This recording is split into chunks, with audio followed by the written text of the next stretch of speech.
Қаймен сіздерге балалар. Сабақты бастамас бұрын шаттық шеңберге тұра қалайық. Қазір сіздерге доп лақтыру ойын ойнайық. Мен допты лақтырған кезде сіздерге бір амал беремін. Азайту немесе қосу. Қылмыс табылады, соны шығарайық. Түсінікті ма? Бастайық. Жүрегін ұста. 5 қосу 1. 5 қосу 1 6. Лақтыр. 5 қосу 8. Жақсы жарайсың. 5 азайту 2. 3 жақсы. 5 қосу 4. 5 қосу 4. Айна, мен 8. Жоқ. Ойланамыз қалады. 5 қосу 4. 9. Өте жақсы лақтыра ғой. 9 азайту 5. 9 азайту 5. 4. Өте жақсы. Рахмет, жарайсың. Отыра қойыңыздар, я? Енді жұмбақты шешейік. Алма бағы жайнаған, қызыл алма айналам. Алдым үзіп бесеуін, тағы алдым біреуін. Алдым сонда нешеуін? Назерке, айта ғой? 6. Өте жақсы. Яғни біз алма бағынан 6 алма жинап алдық. Дұрыс айтасың. Енді кім жылдам ойын шығарайық? 10 азайту 2. 8 қосу 8 азайту 3.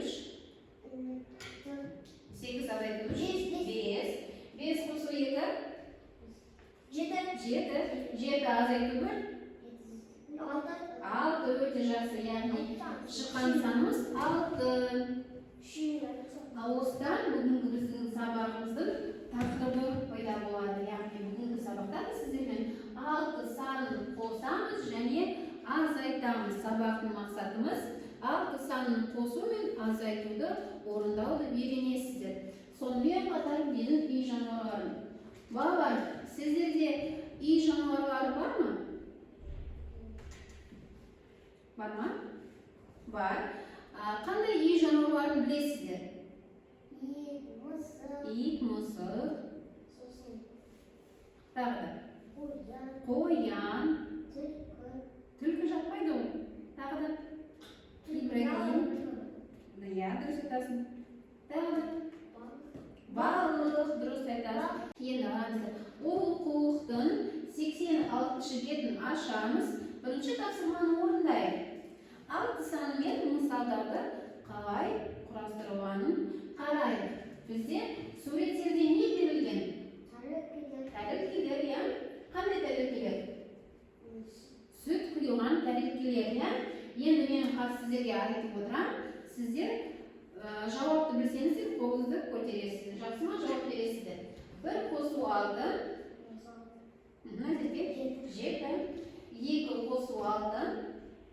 Ибрагим? 6 қосу 2. Қанша? 8. 8. Өте жақсы. 3 қосу 6. Көп тәрелке 3-еу. Ал қызыл нешеу? 9. Өте жақсы, Ибрагим. 4 қосу 6. 4 қосу 6. Ибрагим? 10. Ал енді азайту амалын шығарайық. 7 азайту 6. 1. Өте жақсы. 8 азайту 6. Ибрагим? 8 азайту 6. Қанша? Тең? 2. Жарайсыздар. Енді келесі тапсырманы орындайық. Сурет бойынша қосуға және азайтуға мысал құрастырайық. Суретте не көріп отырсыздар? Мысықтар. Қандай мысықтар? Қара және ақ емес? Қызғылт түсті. Ендеше тақтаға шығып, мысалды орындайық. Ибрагим? Қандай мысал келтіруге болады? Болады ғой, жатыр ғой. Мысалы, қызғылт, сары мысықтар нешеу? 6. Ал қара? 2. Не деп жазамыз? Дауыстап айта ғой.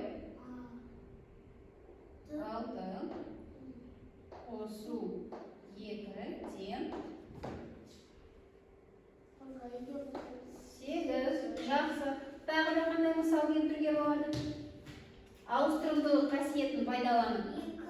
2 2 қосу. 6 Жақсы. 2 қосу 6.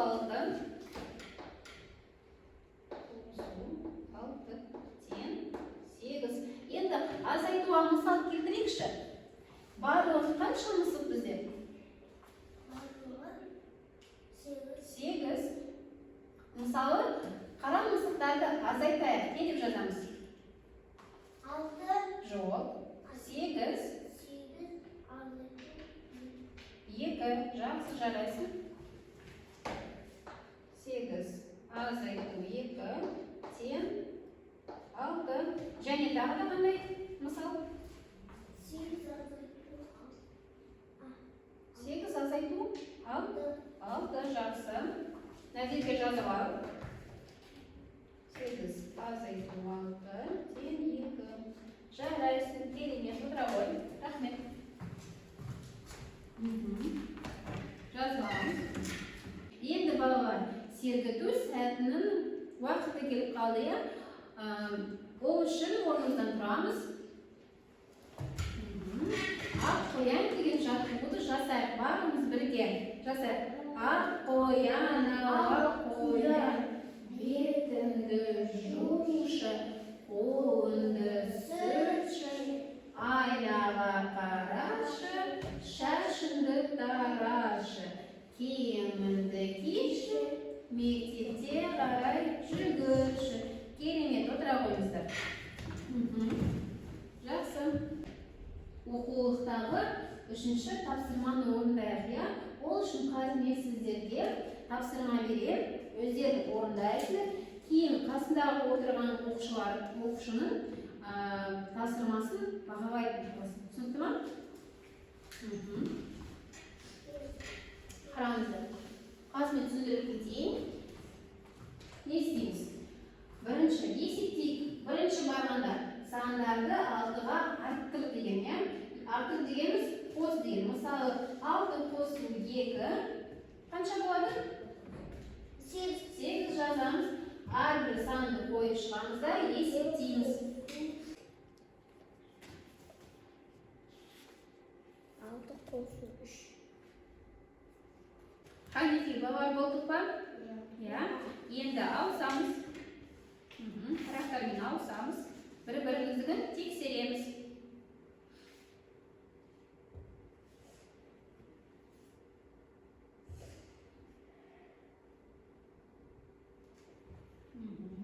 Тексереміз. Қате бар ма, жоқ? Бір-біріміздің жұмысын бас бармақ арқылы бағалайық.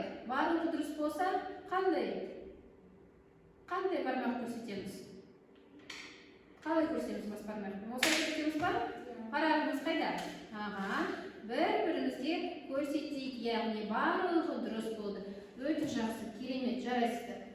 Сабақты қорытындылау үшін біз сіздермен қоянды тамақтандыру ойнайық, иә? Қоян бізге үй жануарына жата ма?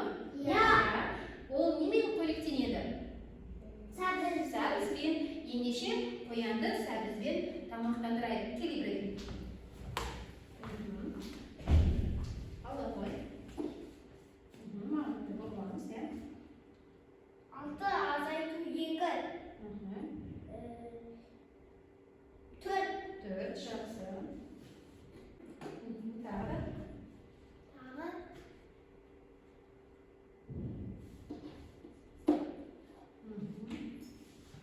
Жақсы. 6 қосу 3.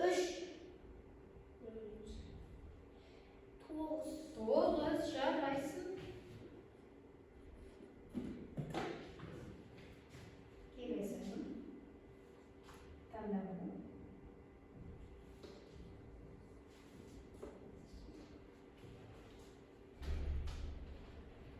6 азайту 6. 0. 0 жақсы.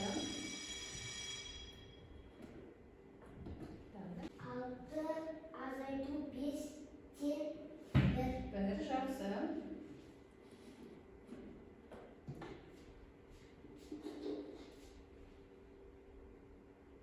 9 азайту 6 тең 3. 3.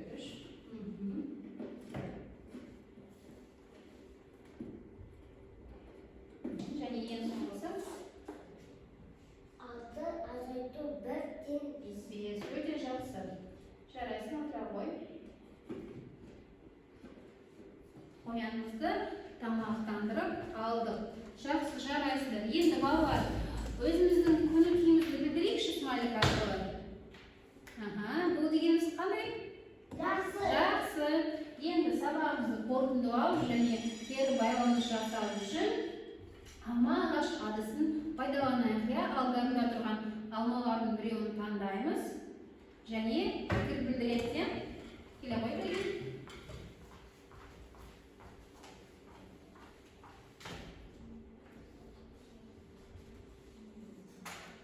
Неліктен жасыл?